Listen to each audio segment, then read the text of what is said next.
अच्छा देखो, आज की क्लास में बेटा हम लोग कंप्लीट द वेन डायग्राम्स को देखेंगे। मतलब टॉपिक है complete the Venn diagrams. Venn diagram को फिलअप किस तरह करते हैं। अच्छा, 2 सेट्स वेन डायग्राम होती हैं और 3 सेट्स वेन डायग्राम होती हैं। तो इनको फिलअप किस तरह किया जाता है। तो देखो, सबसे पहले इन्होंने यहाँ पर लिखा हुआ है 2018 का क्वेश्चन है। दे आर सेइंग कि एक यूनिवर्सल सेट है जिसकी वैल्यू एक्स है, जिसके एलिमेंट्स एक्स हैं, और एक्स कुछ इस तरह है कि वो इंटीजर है और x is greater than equal to 1 and less than equal to 10 है।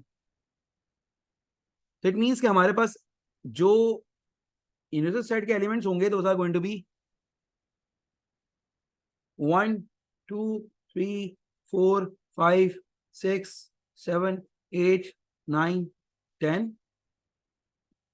और फिर ए सेट के एलिमेंट्स फैक्टर ऑफ 20 है। फैक्टर ऑफ 20 आपने यूनिवर्सल सेट में से ही लिखना है। तो देखो बेटा, हमारे पास 1 भी फैक्टर ऑफ 20 है, 2 भी फैक्टर ऑफ 20 है, 4 भी फैक्टर ऑफ 20 है, 5 भी फैक्टर ऑफ 20 है, 10 भी फैक्टर ऑफ 20 है, 20 भी फैक्टर ऑफ 20 है, लेकिन वो हमारे यूनिवर्सल सेट में मौजूद नहीं है। Then we have B set X such that X a multiple of 3 multiple of 4। तो बेटा मल्टीपल ऑफ 4 हमारे पास वो होते हैं जो 4 के टेबल में आते हैं और यूनिवर्सल सेट में भी मौजूद होने चाहिए। तो 4 के टेबल में 4 आता है, 4 के टेबल में 8 आता है। तो बेटा ये दोनों हमारे पास यूनिवर्सल सेट में मौजूद हैं। 4 के टेबल में 12 भी आता है, लेकिन हमारे यूनिवर्सल सेट में बेटा 12 मौजूद नहीं है। अच्छा, याद रखें जब भी आप वेन डायग्राम को फिलअप करते हैं तो सबसे पहले मोस्ट कॉमन रीजन को फिलअप करते हैं।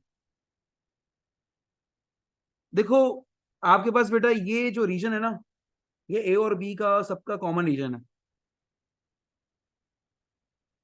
ठीक है ना। ये बोथ ए एंड बी का रीजन है। ये रीजन ओनली ए का है। This one is of only A. ये रीजन बेटा हमारे पास ओनली बी का रीजन कहलाता है। ये बेटा हमारे पास बोथ ए एंड बी का कहलाता है।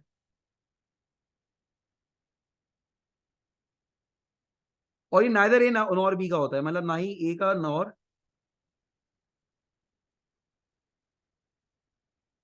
बी का रीजन कहलाता है। तो देखो बेटा, आप सबसे पहले मोस्ट कॉमन रीजन यानी इसको फिल करोगे, ये सबका कॉमन रीजन है हमारे पास।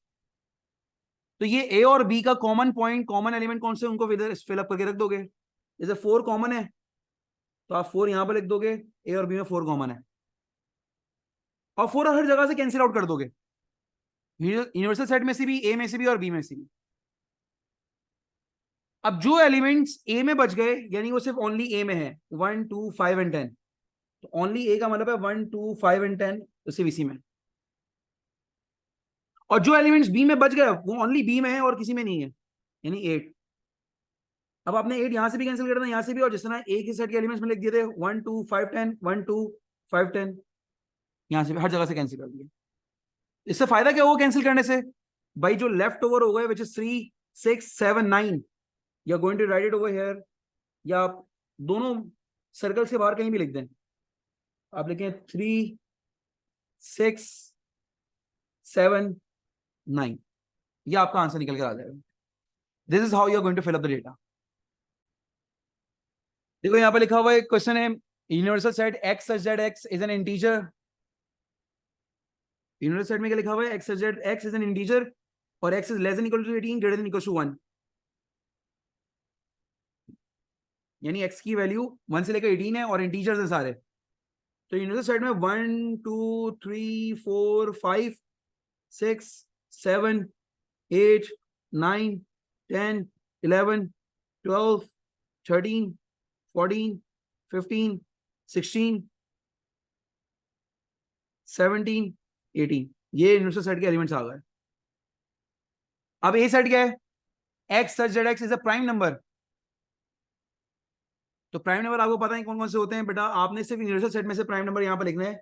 यानी बेटा आपके पास 1 is not a prime number, 2 3 5 7 11 13 17, ये आपके पास बेटा सारे प्राइम नंबर्स आ गए। फिर उसके बाद देखो बी सेट तो ऑलरेडी डिफाइंड है, और इन्होंने डायग्राम में भी कुछ कुछ पोर्शन बना के दे दिया, पूरा लिख के भी दे दिया, अंदर एलिमेंट्स भी फिल करके दे दिए हैं। ये देखो 2 3 दोनों में कॉमन है, ये देखो ए और बी में कॉमन है, ए और बी में इसके अलावा कुछ कॉमन है ही नहीं। तो उन्होंने भी वही एलिमेंट्स लिखे हुए 2 और 3। अगर होता कुछ कॉमन तो मैं लिख देता, एडिशनली लिख देता यहाँ पर, लेकिन यहाँ पर कुछ कॉमन है ही नहीं। अब 2 3 हर जगह से कैंसिल करने के बाद मैं ओनली ए और ओनली बी के एलिमेंट, पहले ओनली बी के एलिमेंट वेरीफाई कर लेते हैं। ओनली बी में आ रहा है 1 4 6 9 12 18, 1 4 6 9 12 18, बिल्कुल सही आ रहा है। तो इसका मतलब हर जगह से 1 4 6 9 12 18, 1 4 6 9 12 18 मैंने कैंसिल आउट कर दिया। अब बचा क्या, ओनली ए वाले। ओनली ए में देखो 5 7 11 13 17 लिखा हुआ है, तो मैंने यहाँ पर लिखा 5 7 11 13 एंड 17 मैंने यहाँ पर लिख लिया। ठीक है ना, समझने में थोड़ा सा मुश्किल होगा, मैं इसको यहाँ पर, ठीक है, क्या एलिमेंट्स लिख दिए मैंने। अब देखो 5 7 11 13 17, 5 7 11 13 17, व्हाट आर लेफ्ट ओवर। भाई जो लेफ्ट ओवर है वो ऊपर बॉक्स में आउटसाइड ए एंड बी आप लिख लेंगे, 8 10 14 15 एंड देन 16। ठीक है जी, ये हमने कंप्लीट कर लिया वेन डायग्राम। कह रहे complete description of set B, कह रहे सेट बी की डिस्क्रिप्शन कंप्लीट करके बता देंगे। देखें पूरा सेट बी ये लिखा हुआ, मैं यहां से मिटा ही देता हूं, यानी आपने इसको डिस्क्राइब करना है। तो देखो आधा तो डिस्क्राइब उसने कर दिया है, X such that X is a factor of what, ये किसके फैक्टर्स हैं,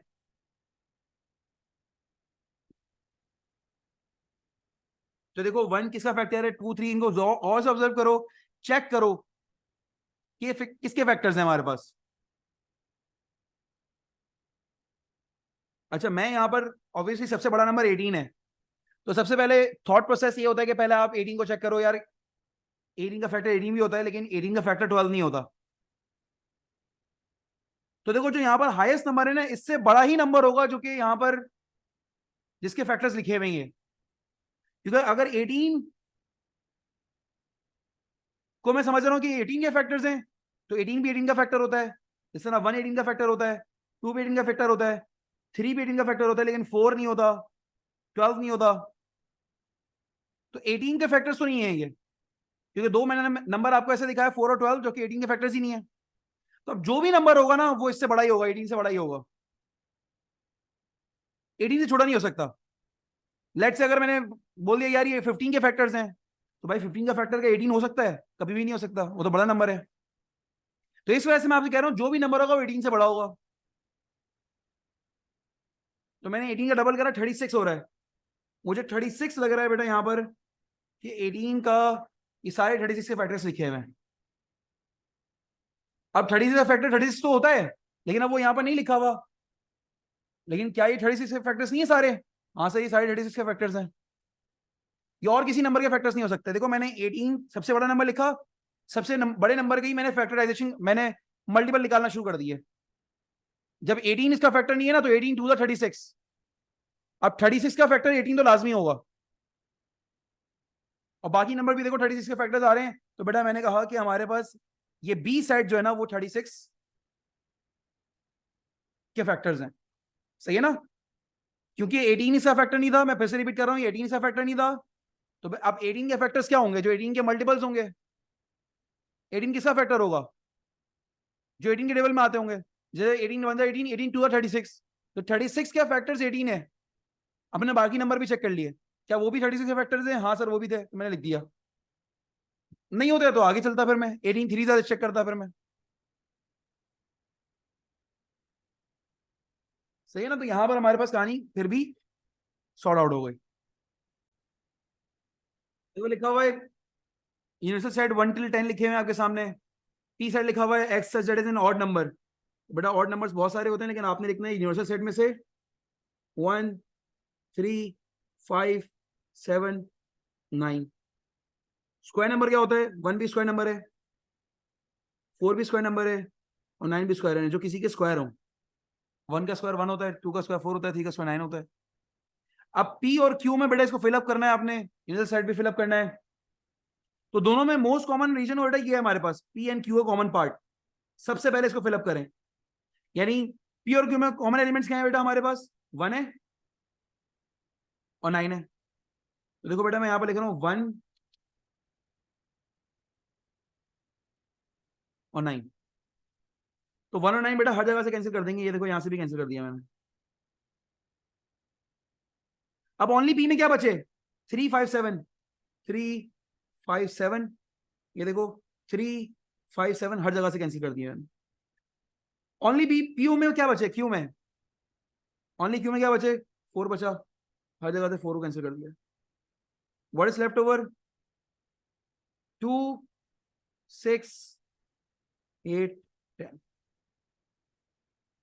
देखो ये मैंने 2 6 8 10 बाहर लिख दिया, हमारे पास आंसर आ गया। कह रहा है number of elements in Q prime निकालें, यानी क्यू के आउटसाइड कितने एलिमेंट्स हैं। अब भाई क्यू के इनसाइड ये है, बस ये 3 एलिमेंट्स हैं जो क्यू के इनसाइड है। क्यू के आउटसाइड वाला पोर्शन ये रहा, इसमें 3 एलिमेंट्स हैं, और ये रहा, इसमें 4 हैं। तो बेटा आंसर कितना हो जाएगा इसका, 7। ठीक है।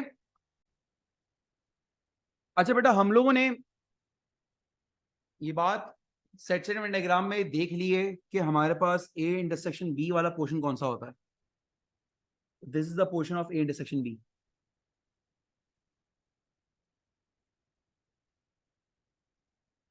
Common portion of A and B. तो ये कह रहा है भाई P is an element of A intersection B, या P belongs to A intersection B. इस साइन का मतलब क्या होता है, एलिमेंट ऑफ या बिलोंग्स टू।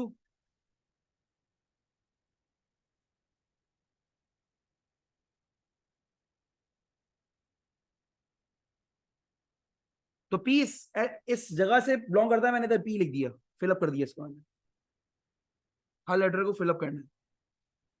अब ए यूनियन बी का होल कॉम्प्लीमेंट क्या होता है, A union B whole complement everything outside A and B.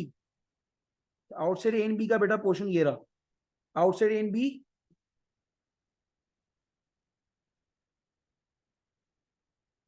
Shade नहीं करना, मैं तो ये बताने के लिए कर रहा हूं।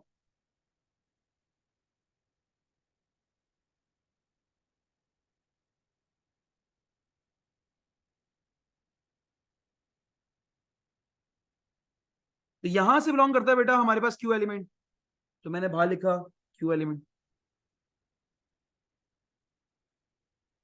अब ये देखो बेटा इसने कहा है कि आपके पास अब जो पोर्शन है वो है ए इंटरसेक्शन बी कॉम्प्लीमेंट। अब देखो जितना हमने शेडिंग पढ़ी हुई है और इसका रिवर्स ऑर्डर भी पढ़ा हुआ है, तो देखो इसको वन लाइन में हम एक्सप्रेस कर सकते हैं, इसलिए राइट और क्रॉस टेक्निक की अब जरूरत नहीं होनी चाहिए। तो इसको मैं रीड किस तरह करूंगा, मैं सिर्फ इस चीज को रीड किस तरह करूंगा, A intersection B complement inside A and outside B का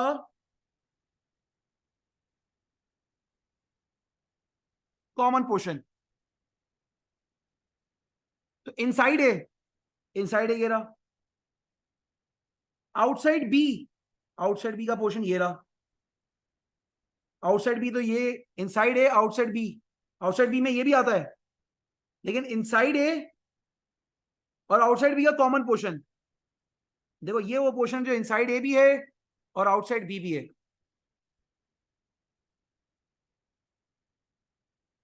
सही है ना, आउटसाइड बी में ये भी आता है, आउटसाइड बी में ये भी आता है, ये पोर्शन भी आता है, ये दोनों पोर्शन आउटसाइड बी के हैं, लेकिन इनसाइड ए और आउटसाइड बी का कॉमन पोर्शन, आउटसाइड इनसाइड में ये सब आता है। तो अब मुझे आप खुद बताओ इनसाइड ए आउटसाइड बी में कॉमन पोर्शन कौन सा है, जिसको बेटा यहां पर मैंने मार्क करा हुआ ये वाला।